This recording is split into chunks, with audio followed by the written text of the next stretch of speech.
Bismillahirrahmanirrahim.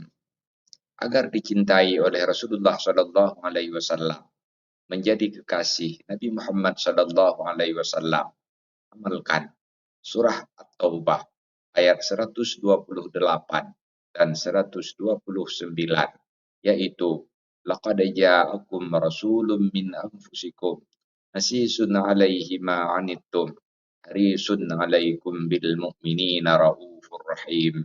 Fa in tawallaw wa qul hasbiyallah la ilaha illa huwa 'alaihi tawakkaltu wa huwa rabbul arsyil azim. Setiap selesai sholat fardu 5 waktu. Wa man qara'a hadhihi al-ayah ba'da salawatihi ahabbahu nabiyyu Muhammadun sallallahu alaihi wasallam. Siapa saja yang membaca ayat ini setelah selesai sholat fardu 5 waktu, maka Rasulullah sallallahu alaihi wasallam akan mencintainya. Wallahu a'lam bishawab. Walhamdulillahi rabbil alamin.